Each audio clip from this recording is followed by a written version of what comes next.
നഷ്ടമുണ്ടാകും. അതായത് അക്കാലയളവ് കൊണ്ട് കേരളത്തിന്റെ സമ്പദ്ഘടന 20 മുതൽ 30% വരെ ചുരുങ്ങും.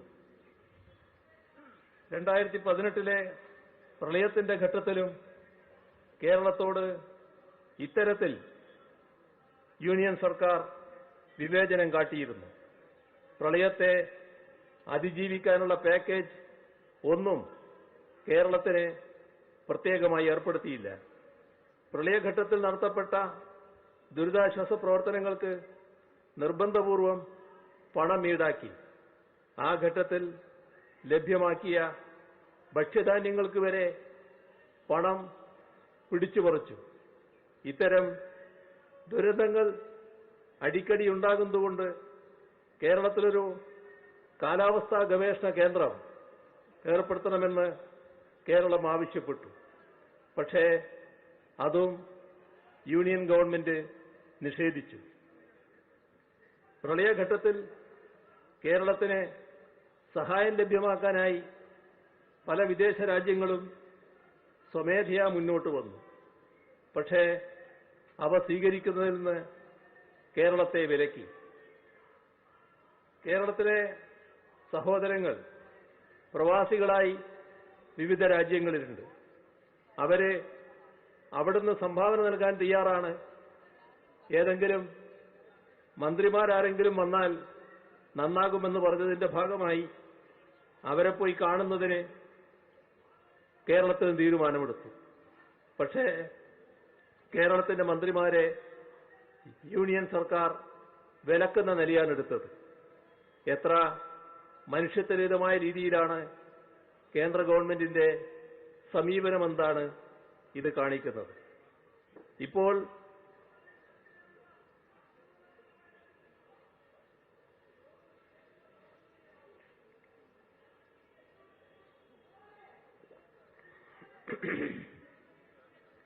ഇപ്പോൾ പ്രഖ്യാപിക്കപ്പെട്ട ഇടക്കാല ബജറ്റിൽ കേരളത്തോടുള്ള വിവേചനവും അനീതിയും പ്രകടമാണ്. കേരളത്തിന്റെ ആവശ്യങ്ങളൊന്നും അംഗീകരിക്കപ്പെട്ടിട്ടില്ല. എയിംസ്, കേരയിൽ, ശബരിപാത, കോച്ച് ഫാക്ടറി, മെമു ഷെഡ് തുടങ്ങിയ ആവശ്യങ്ങളൊന്നും കേട്ടതായി പോലും നടിച്ചില്ല. സ്വാഭാവിക റബ്ബറിന്റെ ഇറക്കുമതി ചുങ്കം വർദ്ധിപ്പിക്കുമെന്ന പ്രഖ്യാപനം ഉണ്ടായിട്ടില്ല. റബ്ബർ വിലസ്ഥിരത ഉറപ്പുവരുത്താനായി ഒരു കേന്ദ്ര ഫണ്ടും സ്ഥാപിച്ചിട്ടില്ല. തീരദേശ സംരക്ഷണത്തിനായി ഒരു പാക്കേജും പ്രഖ്യാപിച്ചില്ല. സാമൂഹ്യ സാമ്പത്തിക മേഖലകളിലെ നേട്ടങ്ങളുടെയും രാഷ്ട്രീയപരവും പ്രത്യയശാസ്ത്രപരവുമായ വ്യത്യാസങ്ങളുടെയും പേരിൽ കേരളത്തെ ശിക്ഷിക്കുകയാണ്. ഇതേ അനുഭവം NDA ഇതര സംസ്ഥാന സർക്കാരുകളെല്ലാം രാജ്യത്ത് നേരിടുകയാണ്. ഇതിനെ അതിജീവിക്കണമെങ്കിൽ നമ്മൾ ഒരുമിച്ച് നിന്നേ മതിയാകും. നമ്മളുടെ ഒരുമയെ അസ്ഥിരപ്പെടുത്താനുള്ള ആസൂത്രിതമായ ശ്രമങ്ങൾ ശക്തിപ്പെടുമ്പോൾ അവയ്ക്കെതിരെ കൂടുതൽ യോജിപ്പോടെ നമ്മൾ പ്രവർത്തിക്കണം. അങ്ങനെ ഫെഡറലിസത്തെയും സഹകരണാത്മക ഫെഡറലിസത്തെയും ശക്തിപ്പെടുത്തണം. ഇന്നലെ ബഹുമാന്യനായ പ്രധാനമന്ത്രി ഇത്തരത്തിലുള്ള ചില പ്രക്ഷോഭങ്ങൾ കൂടി മനസ്സിൽ വെച്ചുകൊണ്ടാകാം ഇന്നലെ കർണാടക പ്രക്ഷോഭവുമായി രംഗത്ത് വന്നു. ഇന്ന് ഈ പ്രക്ഷോഭം നടക്കുന്നു. തമിഴ്നാട് ഇതേ രീതിയിലുള്ള പ്രക്ഷോഭം ഉയർത്തുന്നു. എല്ലാം ഇത്തരത്തിൽ അവഗണന നേരിടുന്ന സംസ്ഥാനങ്ങൾ യൂണിയൻ സർക്കാരിന്റെ നിലപാടിൽ പ്രതിഷേധിക്കുകയാണ്. അപ്പോ രാജ്യത്തിന്റെ പൊതുവായ ഐക്യത്തിനെതിരെ എന്തോ സൗത്ത് ഇന്ത്യ പ്രത്യേകമായ രീതിയിൽ അണിനിരക്കുന്നുവെന്ന മട്ടിലുള്ള ഒരു പ്രതികരണം പ്രധാനമന്ത്രിയുടെ ഭാഗത്ത് നിന്ന് വരികയുണ്ടായി. രാജ്യത്തിന്റെ ഐക്യത്തിന് വിഘാതം സൃഷ്ടിക്കുന്ന നടപടികൾ യൂണിയൻ സർക്കാരിന്റെ ഭാഗത്തുനിന്നാണ് ഉണ്ടാകുന്നത്. ഞങ്ങള് രാജ്യത്തിന്റെ ഐക്യത്തിന് വേണ്ടിയാണ് നിലകൊള്ളുന്നത്. രാജ്യത്തിന്റെ ഫെഡറലിസമാണ് രാജ്യത്തിന്റെ ഐക്യം ഉറപ്പുവരുത്തുന്നത്. മതനിരപേക്ഷതയാണ് രാജ്യത്തിന്റെ ഐക്യം ഉറപ്പുവരുത്തുന്നത്. അത്തരം കാര്യങ്ങൾ ശക്തിപ്പെടുത്തണം എന്നത് തന്നെയാണ് ഞങ്ങളുടെ പൊതുവായ നിലപാട്.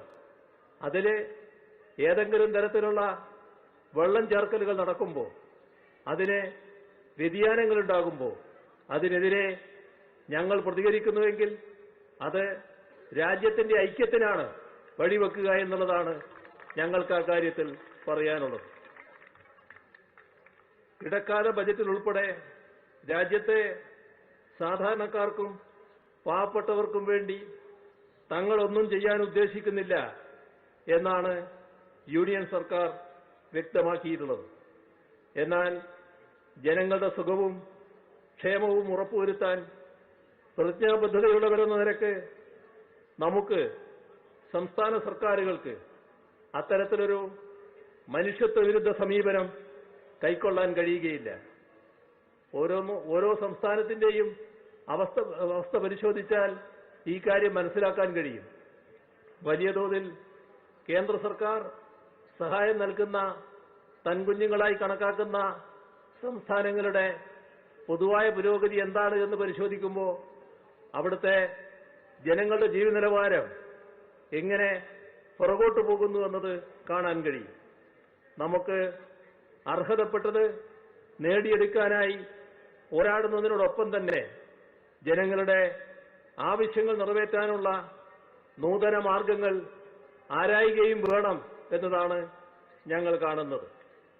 സംസ്ഥാനത്ത് സാമ്പത്തിക വൈഷമ്യമുള്ളത് സംസ്ഥാന സർക്കാരിന്റെ കെടുകാര്യസ്ഥ കൊണ്ടാണ് എന്ന് ചിലർ ആക്ഷേപിക്കാൻ തയ്യാറാകുന്നുണ്ട്. പൂർണ്ണമായും സത്യവിരുദ്ധമായ വാദമാണിത്. വൈഷമ്യങ്ങൾക്കിടയിലും ട്രഷറി സമ്പൂർണമായും കേരളത്തിൽ പ്രവർത്തന സജ്ജമാണ്. തനതു വരുമാനം വളരെ ശ്രദ്ധേയമാവിധം ഉയർന്ന ഘട്ടവുമാണിത്. സംസ്ഥാനത്തിന്റെ മൊത്തം ചെലവെടുത്താൽ 2020-21 1,31,884 കോടി രൂപയായിരുന്നു. അത് 2020-21. ഇപ്പോൾ 2022-23 1,58,738 കോടി രൂപയായി ഉയർന്നു. 1,31,000 കോടിയിൽ നിന്ന് 1,58,000 കോടിയായി ഉയർന്നു. ഈ വർഷാവസാനം അത് 1,68,407 കോടി രൂപയായി ഉയരുമെന്നാണ് നാം കാണേണ്ടത്. ഇത് സംസ്ഥാനത്തിന്റെ സാമ്പത്തിക സജീവതയാണ് കാണിക്കുന്നത്, കെടുകാര്യസ്ഥയല്ല. തനതു വരുമാനത്തിൽ കാര്യമായ വർധനവുണ്ടാക്കിക്കൊണ്ട് തന്നെയാണ് കൂടുതൽ തുക ചെലവിട്ടത്. ഒറ്റ വർഷം കൊണ്ട് തനതു നികുതി വരുമാനം 2020-21 47,661 കോടി രൂപയായിരുന്നത് 2021-22 58,341 2022-23 71,968 കോടി രൂപയായും സംസ്ഥാനത്തിന് ഉയർത്താനായി. വർഷാവസാനം 78,000 കോടി രൂപയാവും. അതായത് 2020-21 നിന്ന് 47,661 കോടിയിൽ നിന്ന് ഈ വർഷം അവസാനമാകുമ്പോൾ 78,000 കോടി രൂപയിലേക്ക് ഉയർത്താൻ സംസ്ഥാനത്തിന് കഴിയുകയാണ്. ഇത് കേന്ദ്ര ഗവൺമെന്റിന്റെ ഭാഗത്തു നിന്നുള്ള എല്ലാ ദ്രോഹ നടപടികളും ഉണ്ടായിട്ടും കേരളത്തിലെ സാമ്പത്തിക നിശ്ചലത ഉണ്ടായില്ല എന്നാണ് വ്യക്തമാക്കുന്നത്. ഇങ്ങനെ തനതു വരുമാനം ഉയർത്തിയെടുത്തതാണോ സാമ്പത്തിക കെടുകാര്യസ്ഥത?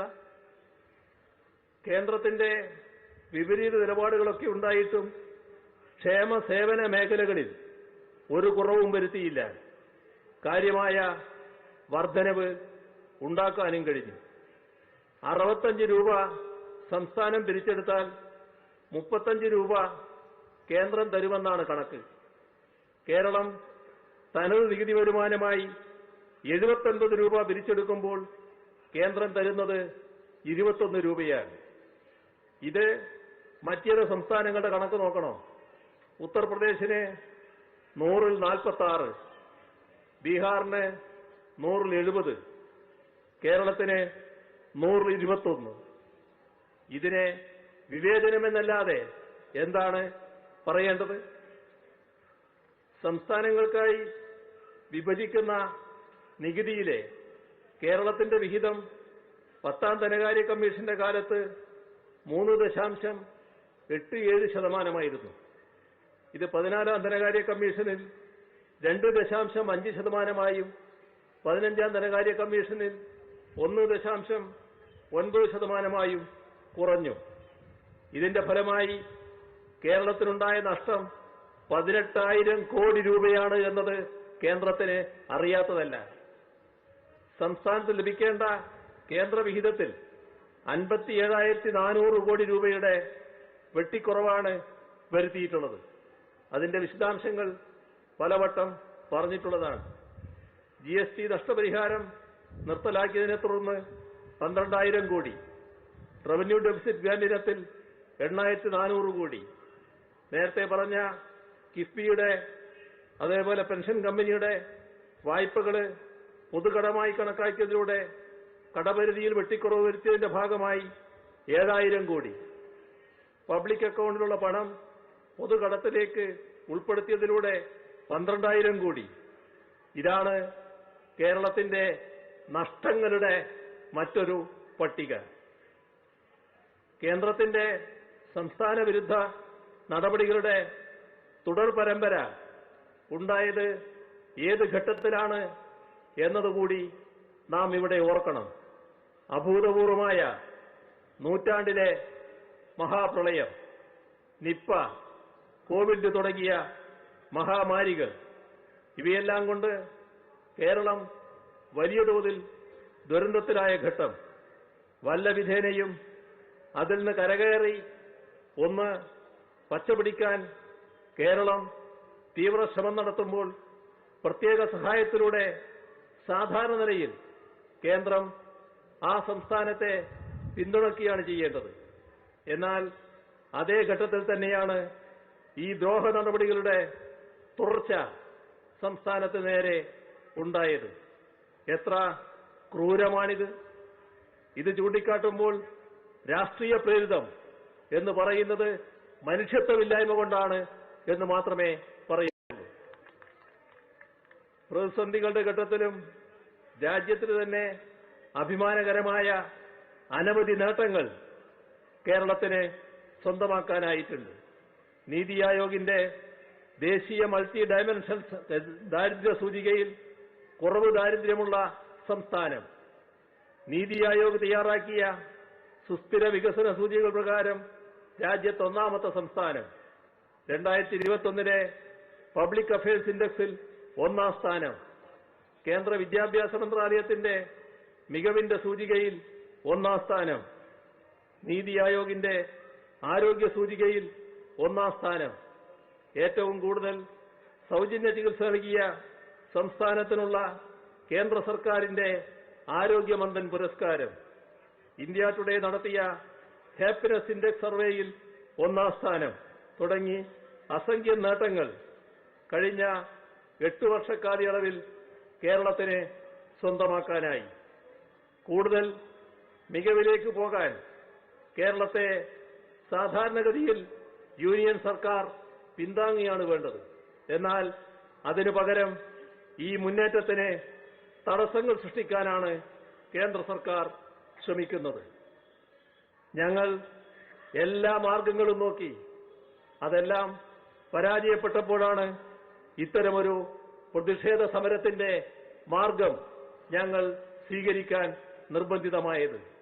നഷ്ടങ്ങളും വിവേചനങ്ങളും ചൂണ്ടിക്കാട്ടി കേന്ദ്രത്തിന് പലവട്ടം കത്തുകളയച്ചു, നേരിട്ട് പോയി സംസാരിച്ചു.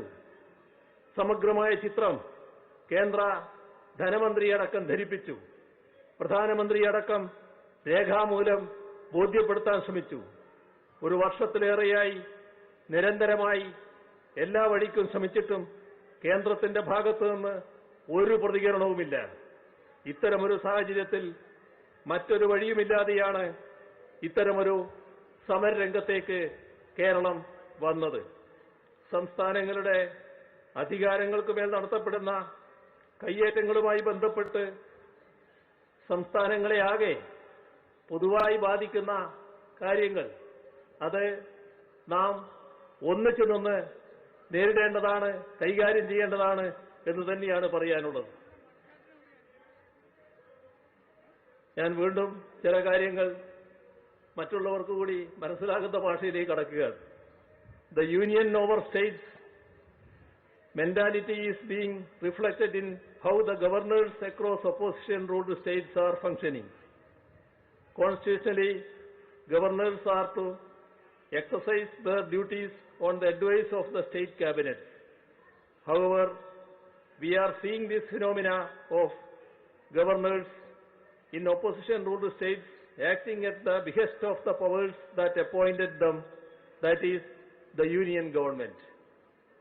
We are gathered here in Delhi, where the union government has intruded extensively into the powers of the state government. As you are aware, this has become subject to severe criticism of the Supreme Court. We are all familiar with the case that was filed by the Delhi state government in the Honorable Supreme Court and the verdict of the Constitution bench. However, within days of that landmark judgment, in which the Honorable Chief Justice opined that a constitutionally entrenched and democratically elected government needs to have control over its administration, the union government introduced an ordinance and subsequently passed a bill in the parliament. It proves to us that the union government will go forward with their authoritarian tendencies to any extent to usurp the rights of the states. We have seen gubernatorial excesses in Punjab, West Bengal, Odisha, Telangana, Tamil Nadu, and so on. In many states, including Kerala, we have seen governors trying to overreach their constitutional mandate by meddling with the autonomy of the legislature. Assent to bills passed by legislative assemblies have been indefinitely delayed. In this context, it is to be noted that the Supreme Court did warn the governors that they were playing with the fire. Yet, governors continue to play their political games. Multiple state governments have had to approach the judiciary against such undemocratic high-handedness. Kerala's governor does not have time to spend in Kerala. Mostly he is outside. ഇന്നും ഇവിടെയുണ്ട്. കേരള ഹൗസിൽ പങ്കെടുക്കാനോ കാണാനോ വന്നതാണോ? If at all he comes to Kerala, he does not have time to read out the entire governor's address in the assembly.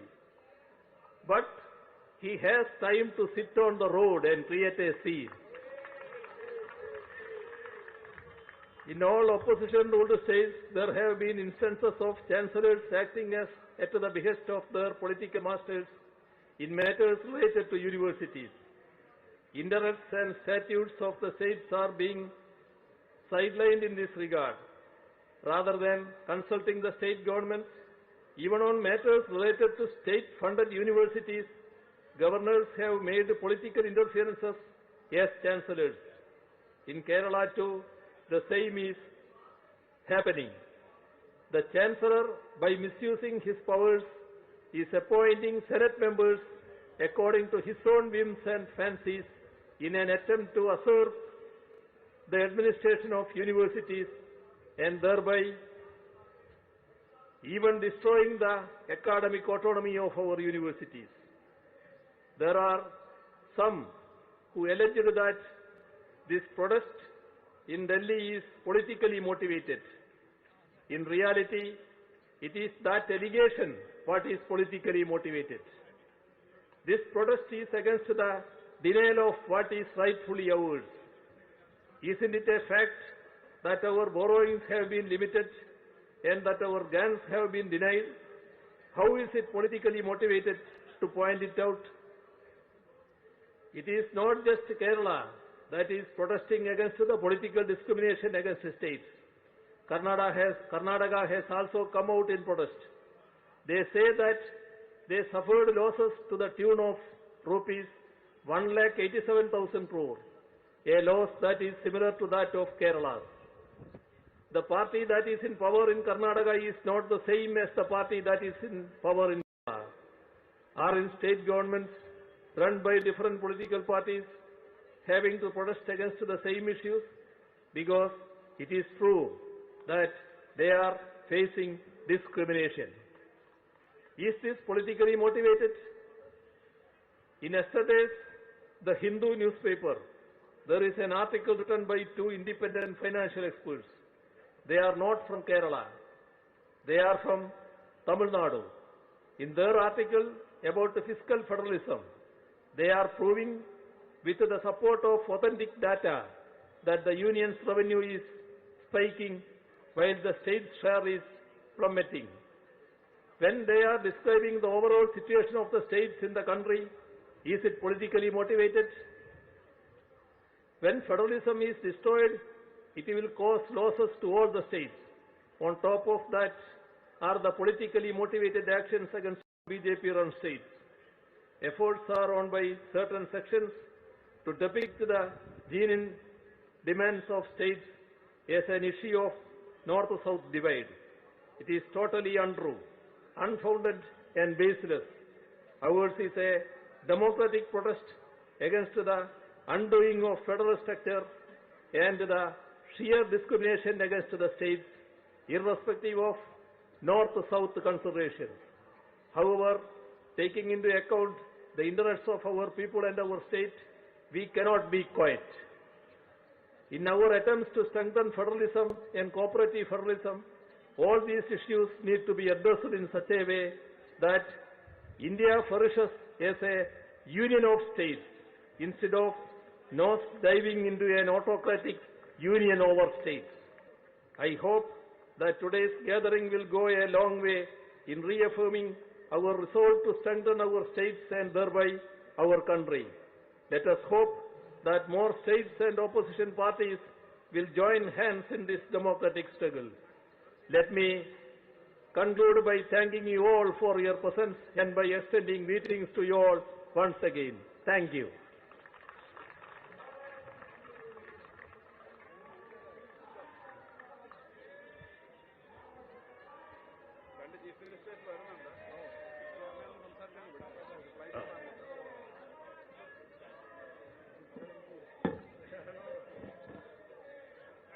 Chief Ministers of Delhi and Punjab, Mr. Kejriwalji and Mr. Bhagwan Mann, are coming here to express their solidarity for this great agitation. ये आंदोलन के लिए solidarity declare करने के लिए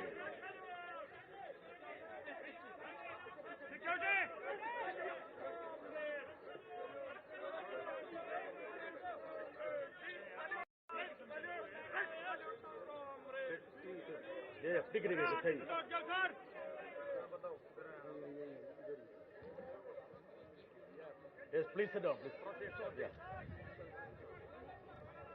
It's a historical moment for this agitation in Kerala. Two chief ministers, Delhi Chief Minister Mr. Kejriwal and Punjab Chief Minister Mr. Bhagwan Mann, both of them represent at least 6 crores of people in this country. They have come to declare their solidarity. We also have leader of BCK, Dr. Tiruma Vallavani here, Member of Parliament, Lok Sabha.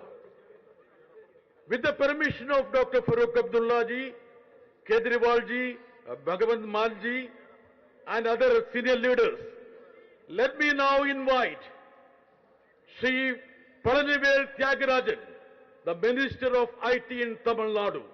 Let me just briefly say, he is one of the brave fighters for center-state relations.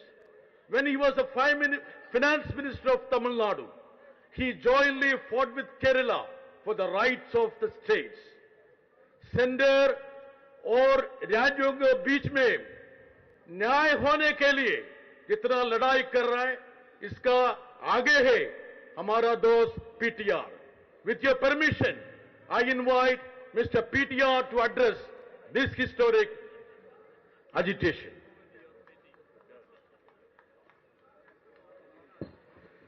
Thank you very much for that kind introduction, John Brittus. I start by paying my respects to the Honorable Chief Ministers of Kerala, of Delhi, of Punjab, to the many ministers, parliamentarians, legislative members of Kerala, of other states, of our colleagues from Tamil Nadu, members of parliament, and all of the people gathered here. On behalf of our Chief Minister, through M.K. Stalin, I am happy to be a part of this vital expression of protest against the unfair, unjust, immoral, and ultimately self-destructive deprivation of funds from opposition states at historically unprecedented levels through hitherto unimaginable means. In his DO letter to the Honorable Chief Minister of Kerala, our Chief Minister pointed out 3 or 4 extreme examples. The first is the use of Article 293, subsection B of the Constitution, for the Finance Ministry of the Union Government of India to override the legislative powers of the states who have their own equivalents to the FRBM Acts and are empowered under the Constitution to set their own borrowing limits. However, unelected members of the Finance Ministry of the Union Government override the legislative powers of the state and set borrowing limits using the back door of 293B. Going further, they use unfairly low estimates of the GSDP of our state and therefore set a limit as 3% or 3.5% of a much lower GSDP than those actually realized. Further, they force us to take any debts incurred in the public sector undertakings like the electricity board onto our state financing limit. And finally, he pointed out that schemes like the Chennai Metro, where the Government of India should have infused its share of equity and therefore removed those borrowings from our borrowing limit, they have refused to do so for many years and forced those borrowings onto our balance sheet and therefore affect our overall borrowing capacity. The Chief Minister has already pointed out the many ways in which we are deprived of our share of funding, primarily starting with the excessive use of surcharges and cesses, where the Government of India does not share those revenues with the states and instead, at its own discretion, in its own schemes, decides how those should be distributed. At one time, Tamil Nadu used to get about 70% of its revenues from the Union as share of taxes and 30% under central schemes. Right now, we get less than half our revenues from share of taxes and the other half from central schemes. And those schemes are grossly biased against states like Tamil Nadu. Whenever we ask for any support, there is always a response of silence. When we ask for our airports to be declared international airports, they don't do it, and they open airports in BJP states. When we ask for AIMS or NIPER to be funded as announced in the union budget, they don't do it and leave them as mere announcements. When we ask for relief from historic floods, they don't allocate 1 rupee and show no compassion at all. In fact, if you look at the way they fund the schemes, as the Honorable Chief Minister pointed out, when they start at 80-20 union to state. In 2 years, it's 20-80, 20% their money, 80% our money. Yet, we are told, we have to brand them as union schemes, we have to use the Prime Minister's name, we have to use the Prime Minister's image, otherwise we will not even get that 20% of the funding. With the way that we are going towards direct benefit transfers, it will not be too long before most people will not see the image of Mahatma Gandhi on the rupee notes and instead will only be required to see the image of the Prime Minister on the identity of the scheme. These kinds of biases have been aggravated and exacerbated by the nature of GST. Many say that it is an example of federalism. I'll say the good news. The Union Finance Minister, whenever she chairs these meetings, is unfailingly courteous and allows everybody to speak. But that's about as far as federalism goes. The Union government gets to decide the agenda, it gets to decide the composition of group of ministers, it gets to nominate the chairman, it gets to have every control over the mechanism, and by design has 30% voting rights in a place where you need to have 75% voting to pass any resolution. It can deny any resolution it likes, and for the states to pass any resolution against this union's interest, they retard or delay inbound missions who come to meet us. They divert investments to their preferred states and to GIFT City. They restrict the World Bank or ADB from funding more than one project in one state in a year. And they delay or stall FIPB approval and cabinet approval. In every way possible, they want to constrain our fiscal flexibility and our ability to service our people's needs. And yet, we have to continue this fight. In fact, from my party, I say that I learned the fight for states' rights and federalism from Puthiya Thalaimurai, who founded the party, from Puthiya Thalaimurai, who ran it for more than 50 years, and from my Chief Minister, M.K. Stalin. But one of the things we learned from Puthiya Thalaimurai is that we must take credit and join with all those whose principles match ours, and we must give them credit as well. In that sense, I pay respects to our local opposition, Ms. Jayalalitha, who also stood strong for federalism and states' rights. And I must mention here that I pay my respects to the one-time champion of federalism, the three-time Chief Minister of Gujarat, Narendra Modi, who was once the greatest champion of federalism when he was the Chief Minister. People change, seats change, nothing is permanent. We are in a situation where many of us were once not elected, now are elected, someday will not be elected again. But some truths can never be changed. The first truth that can never be changed is no matter how much money you take away from some, or no matter how much money you give to others, you simply cannot create growth unless you do three profound things. You cannot do it without inclusive education for all and ensuring that your workforce can compete in a global market. These things are not happening in the BJP states. You cannot do it without having a vibrant democracy that creates a level playing field with strong institutions and draws investment and encourages people to invest. And you cannot do it without having communal harmony and makes it easy for business owners, small enterprises, MSC, to feel like it is a stable place ruled by law, and therefore they can take risk to create enterprises. Without that, your oligarchs cannot create sustainable growth for you. So where does that leave us? We keep the good fight. And we must remember that there are three magic values that make us invincible and protect us against all the onslaughts against federalism the pro-authoritarians can bring on us. The first value is our culture of inclusion, of harmony, of self-respect, of social justice, of equal access, and of education as the basis for progress of society. We must protect our culture. Second, we must remember that compassion is the best quality of the governor. Not strength, not power. For those who are continuously in a fight, they can keep projecting strength and power.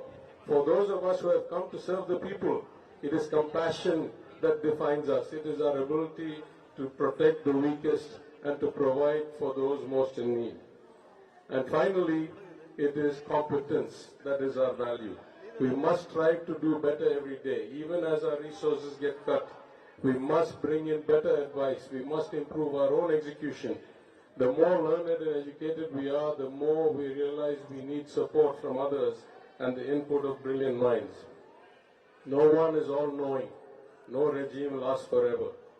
Our job is to stick to our values and hope that someday people start thinking, like me, I am a believer. I believe in God. But I don't believe any man is God. I don't believe any man is all-knowing. I believe that sooner or later all of us will have to vacate our seats. Our job is to hold our values, our culture, our compassion, our confidence at the best level and wait for things to change. And that is the way we protect our language, our way of life, our history.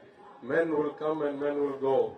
Our values and our cultures and our societies will go on strong because we have the right values.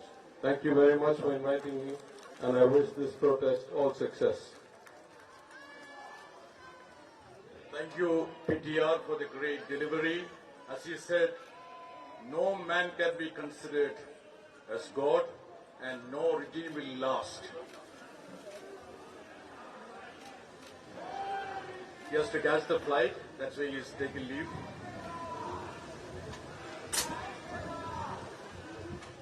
Let me cordially welcome Shri Tiruchu Shiva, Shri Abdullah, Shri Nadarajan, and Su Venkatesh.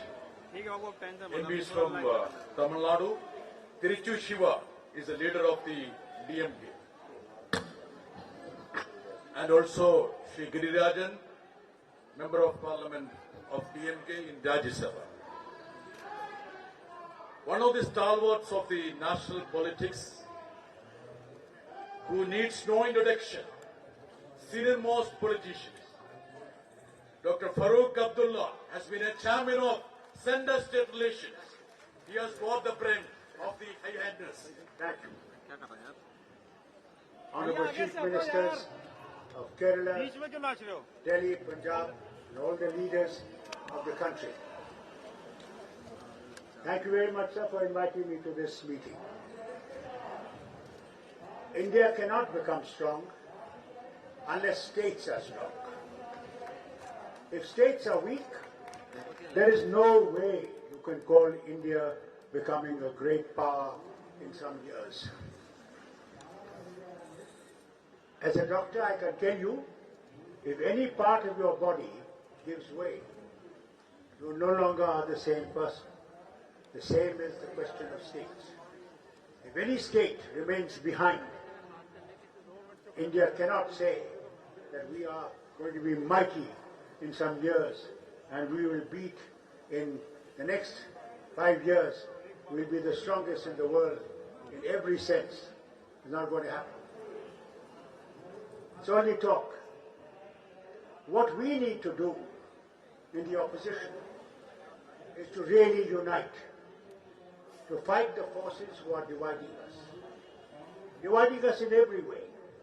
Otherwise, India is from Jammu and Kashmir to right down to Tamil Nadu, from Maharashtra all the way to Tripura. That is what India is.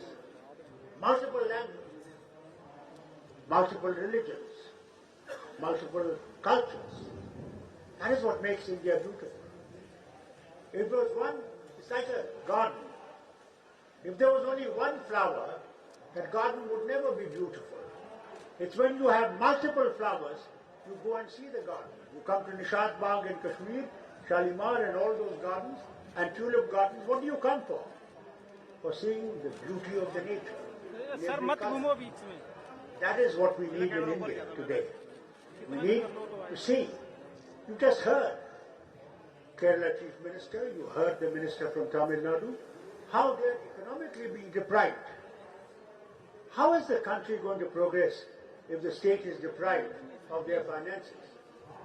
I was hearing the other day, Tamil Nadu speaking in the House about the cyclones they had. And not a single funding has been done to help them out of that thing. Union government's funds are not theirs only to decide. Tragedy is that gradually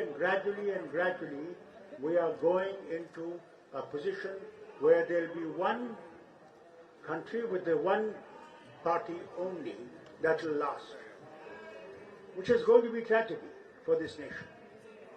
See, I am from Kashmir. Kerala Chief Minister spoke in his language. I could not understand it. But that is the glory of this nation. They cannot understand my language.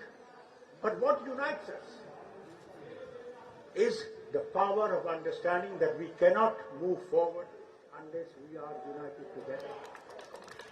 It is this which we are fighting for. We are not fighting BJP because they are in power. We want our rights, nothing else. We do not want their kingdom. We do not want their power. What we want is, what is our right? Don't deprive us of our right. If you're giving aims to other states, why not to Tamil Nadu? Why not to the other states that are not ruled by your party? They have the right also to help people who are poor and can get better treatment. They don't want anything else. If they are deprived, how do you think that they will progress? Now look at Jammu and Kashmir. Since '83, from the time of Mrs. Gandhi, when she gave scheduled tribe to Ladakhis, and then gave it to the Gujars and Bakarwals, and she said herself that if the government of Jammu and Kashmir will write to us, we'll give it to also the Pahadis, who have got the same situation in the state. It wasn't done till recently. In this house, it was announced that we will give Pahadis the scheduled tribe. Now the trouble is here, which I want our members to know, all these people to know. The fear in the Gujars and Bakarwals is that it is what their quota is, that will be cut. And Pahadis are asking also, no, give us quota, but not cut their quota. So we have got another tragedy coming in our state, the tragedy of dividing people again. How long are you going to divide us on religion, on languages, on these things? How long? How long are we going to be fighting each other? How will you fight the battle if the nation is not strong inside? You cannot beat your enemy unless the nation is strong inside. The people are happy inside. If people are not happy, you cannot fight a battle. You cannot win the war. Therefore, think of that. As the minister very kindly said, nobody lasts forever. No power lasts forever. Power comes and goes. It is what people will remember. It is what you did, how good you did, and how bad you did. That is what will be remembered. A lot of good things were done. I will not deny that. But then don't take a path where you will bulldoze everything which is good. Every state wants to progress. I am a state which is surrounded by enemies, yet together to fight them. They announced when they removed 370 that 370 was responsible for terrorism. Now 370 went many years ago. Yet yesterday, 2 innocent people were shot dead in Srinagar town. Who do they hold responsible? Is it 370 or is it their rule? They are saying all these things every time. All the time they say, we removed 370, what a great things we have done. But where have you achieved the hearts of the people? Where you achieved the love of the people? You deny us election. For the last 5 years you have denied us what is our right by the Constitution of India. You announced recently that you will hold elections to the panchayats, to the town area committees, to the municipalities, and then suddenly in 5 days you remove that order. Are we not part of India? Are we from some foreign nation? That you deny us our basic right? That we can govern ourselves? How long are you going to do this? Give us our right, constitutional right, so that we can move forward with the nation as people are moving. Nobody is against anyone. We want to progress. We want to move forward. With all these states, we want to move forward. But if you deny those states that are not part of you, you make them bow. And if you don't bow, we will see to it. You remember? I remind these people. You remember, sir? When the Home Minister in Karnataka, before the election, he said, if you don't vote for us, we will see to it that we will cut your finance. Do you remember? It's exactly what is happening. How long are you going to deny people their right? Do you want a strong India or do you want a weak India? Decide. If you want a strong India, then for God's sake, don't consider opposition as enemies. Consider opposition as friends of the nation. The opposition is essential for the country to remain on the straight path. I remember as Chief Minister, and I had more than 2/3 majority, and some members of another party came to see me and said, we want to join you. I said, for God's sake, don't join us. Remain there, because if we go wrong, you will tell us where we are wrong. If we are that group majority and nobody says that you are wrong, then you cannot guide people to the right direction. Today, Prime Minister himself announces that opposition is important. Then for God's sake, let opposition live. In the Parliament, we're not able to speak. Parliament is not meant only for one-sided thing. Parliament is meant to discuss, debate, and achieve something which is good for the nation. None of us who sit in the Parliament want India to fail. We all want India to be strong in every way. But that cannot be done unless we allow opposition to exist, to survive, and to progress.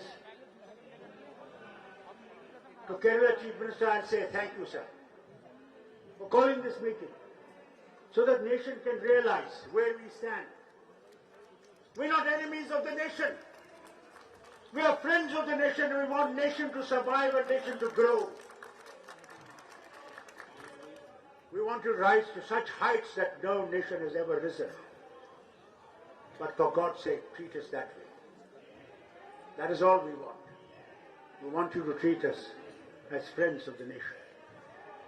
God bless this nation. May this nation progress. And may this communal harmony continue to stand. I'm a Muslim. I'm proud to be a Muslim, and I'm proud to be an Indian Muslim. This is what we want. We want all of us, whether you're a Hindu, you're a Sikh, you're a Muslim, you're a Christian, Buddhist, or whatever you are. We all want to live together in harmony, in understanding. My own religion tells me, don't oppose that fellow's God. For if you oppose his God, and he says something about your God, will you bear it? Will you tolerate it? That is what my religion tells me. I love every religion because every religion teaches you good things. No religion teaches you bad. But when you start dividing people and thinking in terms of differently, for God's sake, give that up. This nation will survive if we all live together in happiness, in pursuit of progress. That's what we want. Thank you, Chief Minister Sahab, for calling me, and God bless your movement, and may you all succeed in teaching this India towards a better future. Important is unity. Unity of purpose. That is what you have to show in this coming election. We must unite. Please unite, unite, unite, unite. Thank you. Nothing can be more forceful than the speech of Dr. Farooq Abdullah. It's the expression of solidarity from one corner of the country to the another corner, from J&K to Kerala. Thank you, Dr. Farooq Abdullah. It's my privilege to invite none other than one of the bravest valiant fighters of federalism, who has been bearing the brunt of the onslaught of the center, who is being chased by the center agencies, just for standing against the atrocities and oppression of the union government. Delhi government has been always supportive of Kerala. And let me invite the brave son of federalism, Shri Kejriwal, to address this gathering.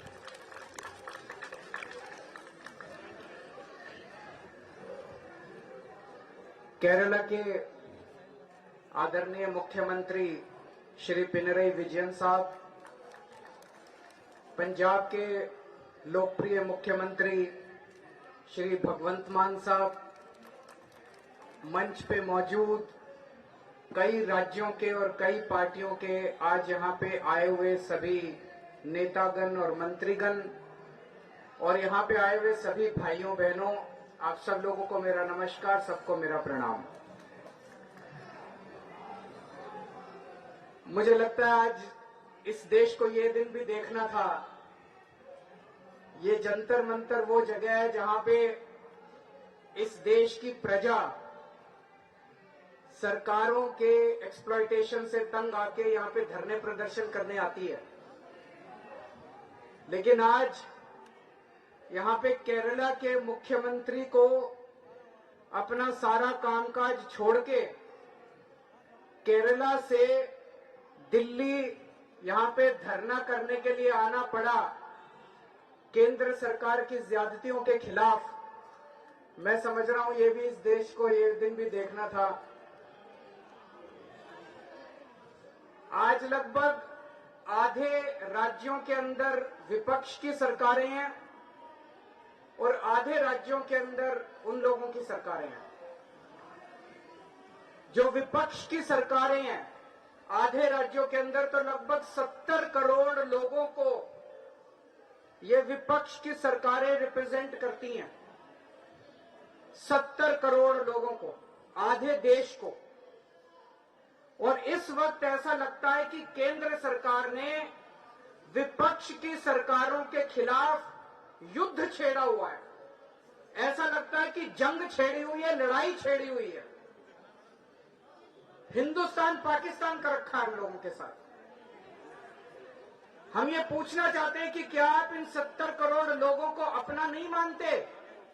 क्या आप केरला के लोगों को अपना नहीं मानते? क्या आप तमिलनाडु के लोगों को अपना नहीं मानते? क्या आप कर्नाटका के, दिल्ली के, पंजाब के, वेस्ट बंगाल के लोगों को अपना नहीं मानते? क्या ये सारे पराये हैं?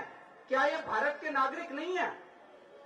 यहां के 70 करोड़ लोगों ने विपक्ष के लोगों को चुन के सरकार बनाई। संविधान के अंदर लिखा है कि इन सरकारों की क्या पावर है। शिक्षा की पावर राज्य सरकारों की, स्वास्थ्य की पावर राज्य सरकारों की। संविधान के अंदर लिखा है कि क्या क्या पावर है। आप हमें अपना काम ही नहीं करने देते। सारी विपक्ष की सरकारों को तरह तरह से प्रताड़ित करने के लिए आज केंद्र सरकार सारे हथकंडे अपना रही है। मोटे मोटे तौर पे देखें तो 3 तरह से केंद्र सरकार विपक्ष की सरकारों को तंग कर रही है।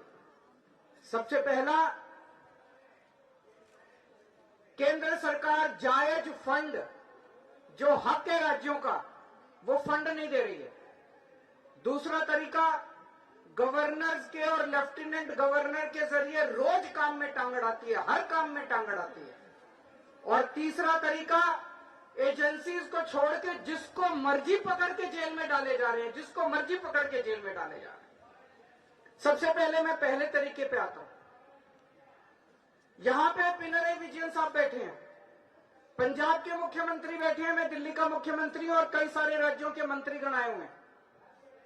हम सारे रोज इस बात को झेल रहे हैं कि जो जायज फंड उस राज्य के बनते हैं वो फंड हमें नहीं दिए जा रहे। अगर केरला के लोगों को उनके हक के फंड नहीं दिए जाएंगे तो काम कैसे चलेगा? सरकार कैसे चलेगी? केरला की सरकार कैसे चलेगी? तमिलनाडु की सरकार कैसे चलेगी? और हम यहाँ भीख मांगने नहीं आए। विजयन साहब यहाँ पे अपने घर के लिए, अपने परिवार के लिए पैसे मांगने नहीं आए, अपने बच्चों के लिए, अपने बीवी बच्चों के लिए पैसे मांगने नहीं आए। वो केरला के लोगों के लिए पैसे मांगने आए हैं। आज पंजाब के मुख्यमंत्री यहाँ अपने 3 करोड़ लोगों के लिए फंड मांगने के लिए आए हैं। मैं दिल्ली का मुख्यमंत्री अपने दिल्ली के 2 करोड़ लोगों का हक मांगने के लिए आया हूं। संविधान में लिखा है कि कितना पैसा किस सरकार को मिलेगा। ये वाला टैक्स आएगा, मैं इनकम टैक्स में था, ये थोड़ा सा ज्यादा जानता हूं इसको। तो कितना फंड, कौन सी सरकार कितना फंड इस्तेमाल करेगी, कैसे इस्तेमाल करेगी, फाइनेंस कमीशन होगा, फाइनेंस कमीशन तय करेगा, ये पैसा केंद्र के पास जाएगा, ये पैसा राज्य सरकार। अरे जो हमारा हक है, हमारा नहीं, लोगों का हक है, केरला के लोगों का हक है, तमिलनाडु के लोगों का हक है, वेस्ट बंगाल के, पंजाब के, दिल्ली के लोगों का हक है, वो हक आप कैसे छीन सकते हैं लोगों का? आप उनका काम कैसे रोक सकते हैं? अगर आप हमारे लोगों के पैसे नहीं देंगे तो हम सड़कें कैसे बनाएंगे, बिजली कैसे देंगे, लोगों का विकास कैसे करेंगे? मैं भी 1-2 बैनर देख रहा था, उसमें लिखा था कि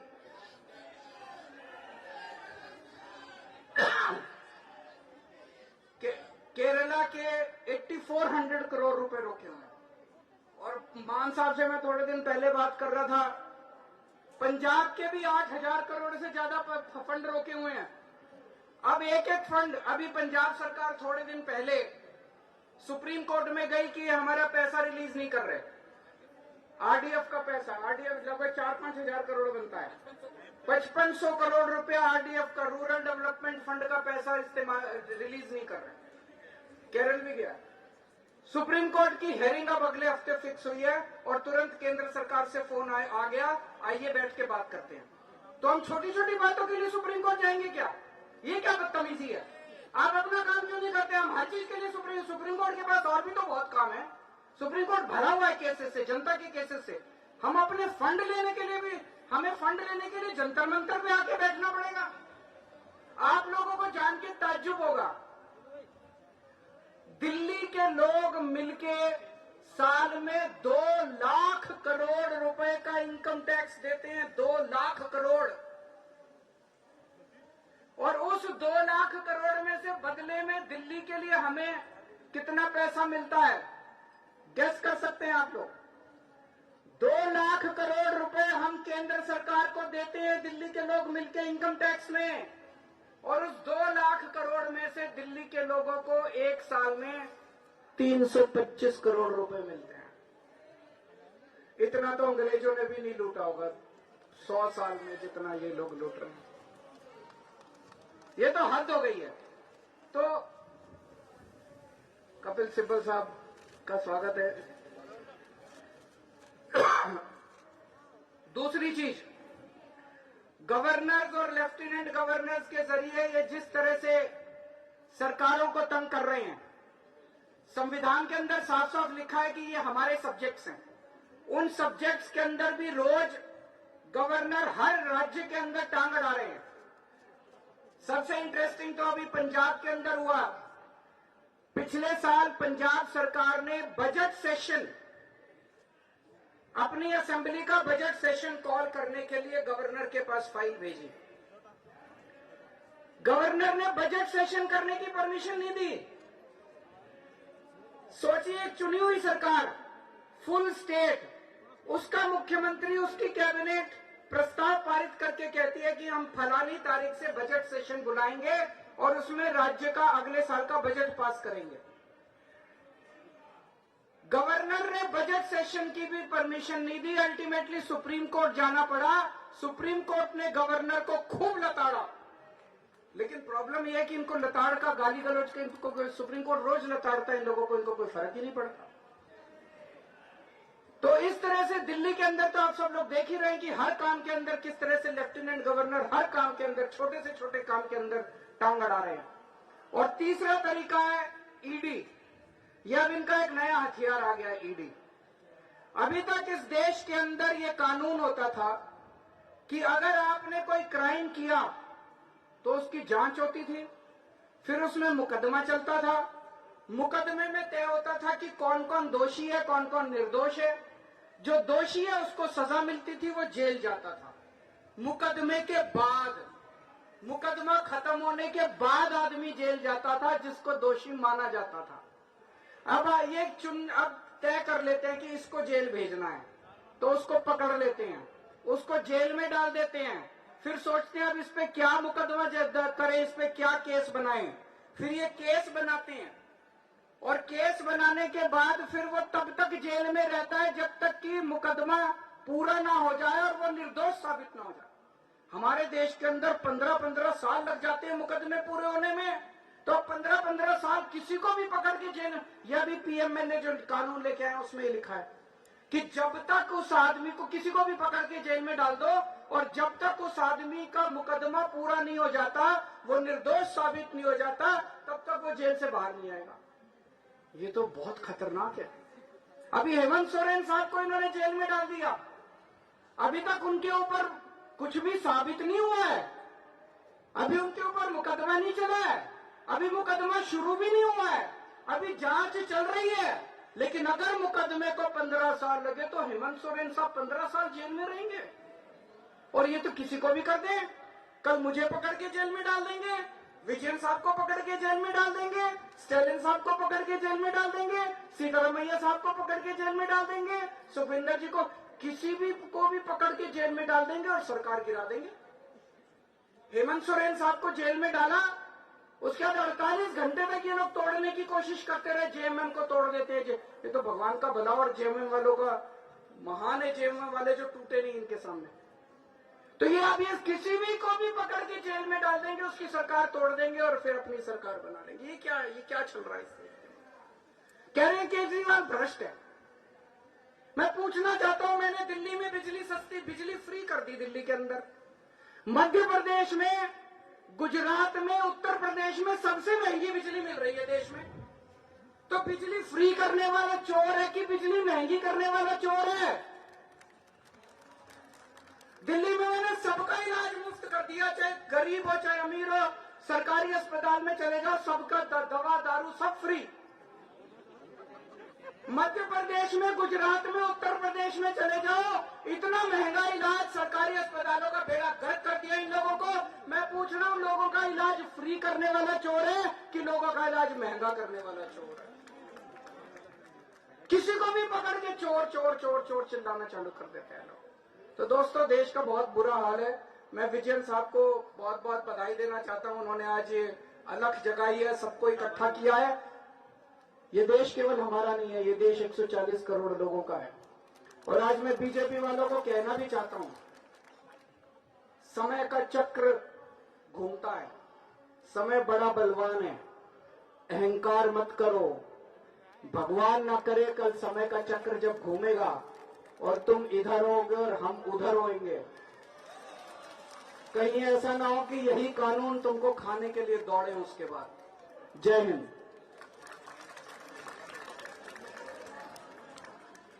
Thank you, Kejriwal ji, for the powerful speech. സർക്കാരുകളെ അട്ടിമറിക്കാൻ കുതിരക്കച്ചവടം മാത്രം പോരാതെ വരുമ്പോൾ മുഖ്യമന്ത്രിമാരെയും നേതാക്കന്മാരെയും പിടിച്ച് ജയിലിലിടുന്ന ഒരു പുതിയ രീതിയിലേക്ക് രാജ്യത്തിന്റെ രാഷ്ട്രീയം മാറിയിരിക്കുകയാണെന്നാണ് ശ്രീ കേജ്രിവാൾ പറഞ്ഞത്. അദ്ദേഹം അവസാനം പറഞ്ഞ വാചകം വളരെ പ്രസക്തമാണ്. സമയം മുമ്പോട്ട് പോയിക്കൊണ്ടിരിക്കുകയാണ്. ഇപ്പുറത്തുള്ളവർ അപ്പുറത്തേക്ക് വരും, ഞങ്ങൾ അപ്പുറത്ത് വരുമ്പോൾ എന്തായിരിക്കും ഇന്ത്യൻ രാഷ്ട്രീയമെന്ന് കാണിച്ചു കൊടുക്കാമെന്ന് പറഞ്ഞു. അദ്ദേഹത്തിന്റെ സഹപ്രവർത്തകൻ, the Chief Minister of Punjab, he was a Lok Sabha member, a versatile personality, a singer, an artist. He succeeded in making the governor to run away from Punjab. The valiant fighter, Bhagat Man. बहुत बहुत धन्यवाद। सबसे पहले honourable chief minister of Kerala Shri Vijayan ji, मैं उनका बहुत धन्यवाद करता हूं कि उन्होंने आज संविधान को बचाने के लिए, डेमोक्रेसी को बचाने के लिए, फेडरल स्ट्रक्चर को बचाने के लिए एक पहल की है। हम सबको यहां बुलाया है।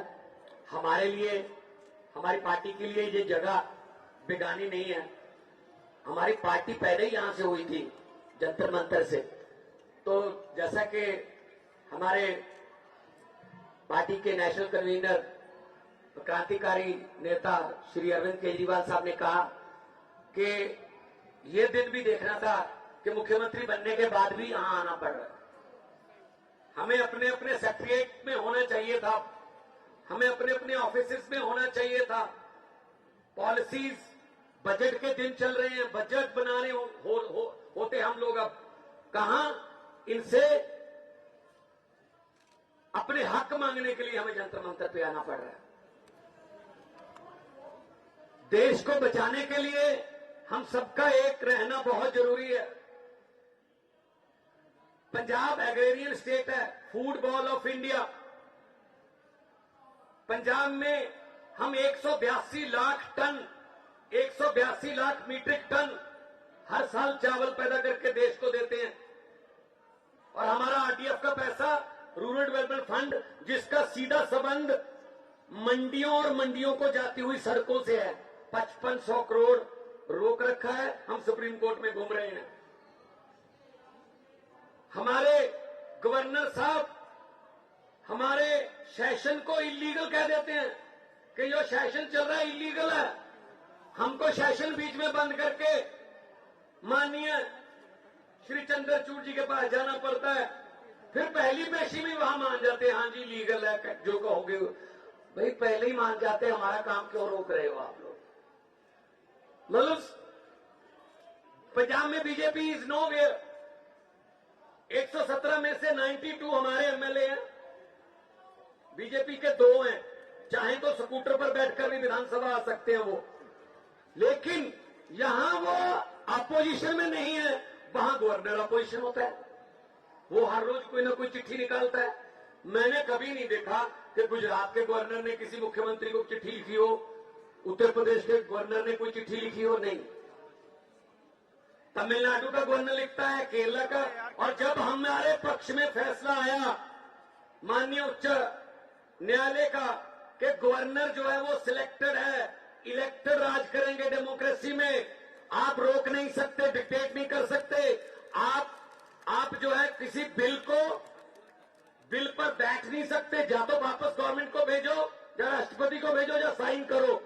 यही चीज लेके केरला की सरकार वहां गई सुप्रीम कोर्ट में। सुप्रीम कोर्ट ने क्या कहा कि हमने परसों, जब इनके वकील को कहा कि परसों हमने पंजाब का एक फैसला दिया था, वो पढ़ के मेरे पास अगले हफ्ते आ जाना। अगले हफ्ते उनका पढ़ लिया, यही फैसला केरला में लागू होगा। हमें सुप्रीम कोर्ट में बात में सुप्रीम कोर्ट में जाना पड़ रहा है। अभी आपने देखा होगा डेमोक्रेसी का हाल चंडीगढ़ में। 36 पार्षद हैं, उसमें इंडिया अलायंस के 20 हैं, इनके 16 हैं, including member parliament of Chandigarh.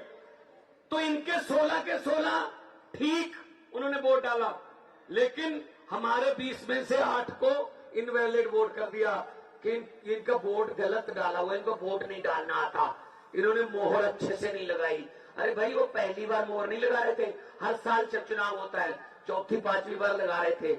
लेकिन जब वीडियो फिर सुप्रीम कोर्ट जाना पड़ा, जब सुप्रीम कोर्ट ने देखा, सबने देखा कैसे वोटों की गिनती हो रही थी, ऐसे वो प्रिजाइडिंग अफसर ये किधर रखो, बीजेपी वालों के काम है इधर रख देता हूं, फिर ये वाली चलो ये वाली भी इधर रख देता हूं, थोड़ा इनको बढ़ा।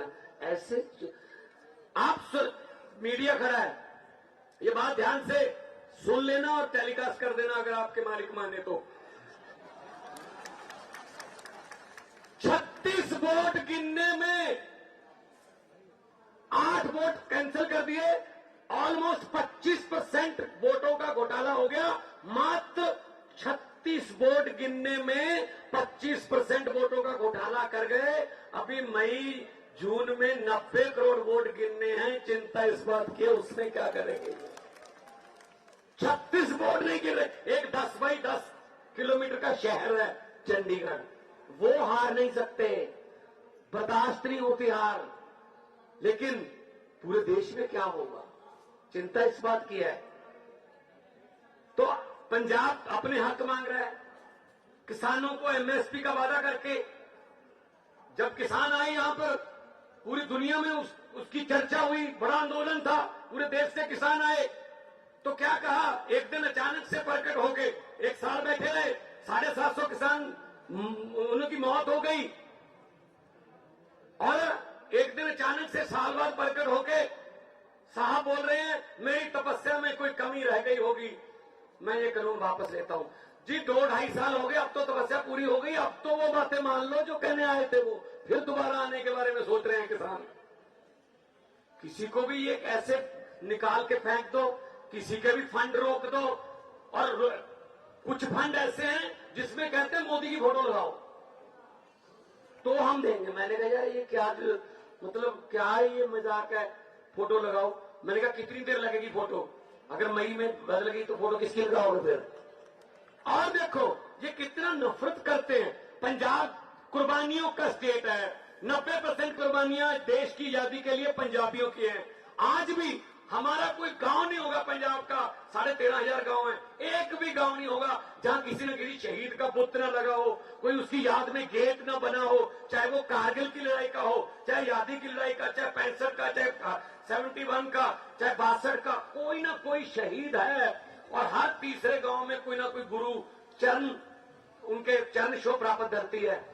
और पंजाबी वतन प्रस्त है, देश के लिए लड़े। और ये क्या कर रहे हैं, सिला क्या दे रहे हैं। हमने 3 झांकियां 26 जनवरी की परेड के लिए दी। एक में भगत सिंह, देश की कुर्बानी, पंजाब की कुर्बानियों का इतिहास, उसका टाइटल था। भगत सिंह, राजगुरु सुखदेव, करतार सिंह सराभा, महाराजा रणजीत सिंह, जलियांवाले बाग का जो कांड हुआ सब था उसमें। दूसरे में माई भागो, first lady Sikh warrior, first my भागो जो लड़ी, बहुत दलेरी से लड़ी। और तीसरा था पंजाब का कल्चर, हमारा जो लंगर की प्रथा, हमारा जो फुलकारियां, हमारा गिद्दा भंगड़ा, तीनों रिजेक्ट कर दी भाई साहब। पंजाब की झांकी नहीं थी 26 जनवरी में। क्या पंजाब आजादी के जश्न 15 अगस्त 26 जनवरी पंजाब के बिना मना लोगे? ये कौन होते हैं भगत सिंह को रिजेक्ट करने वाले? ये कौन होते हैं करतार सिंह सराभा को, लाला लाजपत राय को रिजेक्ट करने वाले? देश के मालिक बन के बैठ गए। देश इनके बाप की जगीर है क्या? हमारे पुरखों ने, हमारे बुजुर्गों ने लड़ाई लड़ी, हमको देश लेके दिया, और ये बैठ गए प्रधानमंत्री की कुर्सी पर बैठ गए, वहां जो भी मुंह में आता बोल देते हैं। कल तो बड़ी राज्यसभा में फेडरल स्ट्रक्चर की बातें हो रही थी कि मैं जब मुख्यमंत्री होता था मुझे यूपीए तंग करती थी, अब क्या हमें सम्मानित कर रहे हो तुम लोग? अब भी तो तंगी कर रहे हो। मैंने तो पार्लियामेंट में बोल दिया था, क्योंकि कविता एक ऐसी चीज है, जहां न पहुंचे रवि वहां पहुंचे कवि। एक तरफ आधे घंटे का भाषण, एक तरफ 3-4 लाइनें बस। मैंने बोल दिया था, मेरे सामने बैठे थे पार्लियामेंट में, जब डी राजा जी, मेरे और बहुत से साथी बैठे हैं जो पार्लियामेंट में अभी भी हैं, तो मैंने बोल दिया, मैंने कहा 15 लाख की रकम लिखता हूं तो कलम रुक जाती है। हर बात पे जुमला चल रहा है ना, 15 लाख की रकम लिखता हूं तो कलम रुक जाती है, काले धन के बारे में सोचता हूं तो स्याही सूख जाती है। मोदी जी हर बात ही जुमला निकली, अब तो ये भी शक है क्या चाय बनानी आती है? शायद वो भी ना आती हो, वो भी जुमला ही होगा। हर बात पे जुमला, कुछ तो सच बोल दो इस देश के लिए, कुछ तो सच बोल दो देश के लिए। तेल बेच दिया, रेल बेच दिया, भेल बेच दिया, एयरपोर्ट बेच दिए।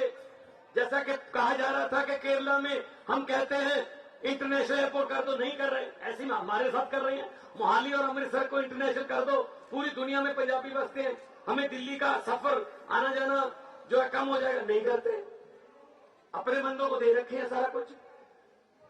लेकिन हम यहां, जैसा कि अरविंद केजरीवाल सब कह रहे थे, हम भीख मांगने नहीं आए, हम अपना हक मांगने आए हैं। हमारा जीएसटी का पैसा, हमारा एनएचएम का पैसा, हमारा आरडीएफ का पैसा और स्कीमों का पैसा रोक रखा है। ऐसे ऐसे आप दरियाओं को रोक नहीं सकते। दरिया अपना रास्ता खुद बनाते हैं, दरिया अपना रास्ता खुद बनाते हैं। जब मैंने कहा कि कोई बात नहीं, आप झांकी पंजाब की मत दिखाओ, मैंने 10 सेट बना लिए उसके, पूरे पंजाब में दिखाऊंगा मैंने कहा, और लोगों से पूछूंगा ये रिएक्ट होने वाली हैं? कौन है ये रिएक्ट करने वाले? कुछ दफ्तर में बैठे बाबू, उनको क्या पता भगत सिंह की कुर्बानियां क्या थी। भगत सिंह ने लिखा था कि इश्क करना सबका पैदाइशी हक है, इश्क करना सबका पैदाइशी हक है, क्यों ना इस बार वतन की सरजमी को महबूब बना लिया जाए। वो कुर्बानियां करने वाले लोगों को ये रिजेक्ट कर रहे हैं। कौन होते हैं ये? तो जब मैंने कहा कि 26 जनवरी ना दिखाओ, मैं तो पंजाब में दिखाऊंगा, तब से मेरे पास लेटर आ रहे हैं, सर अगली 15 अगस्त, अगली 26 जनवरी, फिर 15 अगस्त, फिर 26 जनवरी, 3 साल की गारंटी लेते हैं कि पंजाब की झांकी इसमें होगी। मैंने कहा 3 साल की गारंटी तो लेते हो, अपने आप की गारंटी लेते हो, क्या तुम होगे 15 अगस्त तक? क्या पता कौन डिसीजन लेगा, जैसा कि अरविंद जी ने कहा कौन इधर होगा कौन इधर होगा, ये तो जनता डिसाइड करती है, पब्लिक है, सब जानती है। तो मैं ज्यादा समय नहीं लूंगा, बहुत सीनियर लोग बैठे हैं, बहुत बातें होनी है, मैं तो छोटा हूं, लेकिन हाँ देश का प्यार दिल में है और यही कहूंगा, ये अभी जो कर रहे हैं देश में नफरत की राजनीति कर रहे हैं, हम तो स्कूलों की, अस्पतालों की, बिजली की, इंफ्रास्ट्रक्चर की राजनीति करते हैं। मैं तो यही कहूंगा कि लंबे सफर को मीलों में मत बांटिए, लंबे सफर को मीलों में मत बांटिए, कौम को कबीलों में मत बांटिए।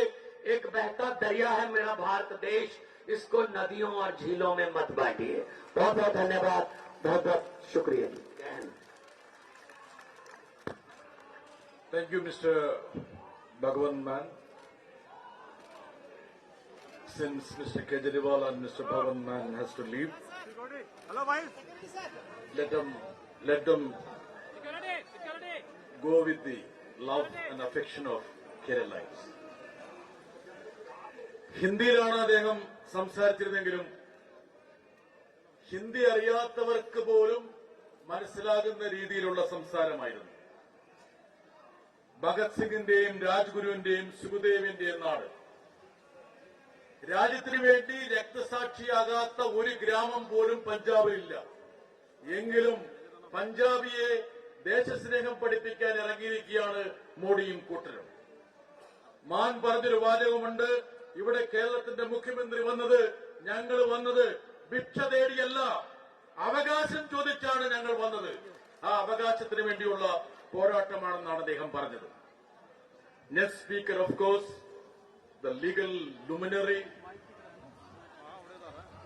who is one of the brilliant parliamentarians, my senior colleague in Rajya Sabha, who has been a champion of federalism.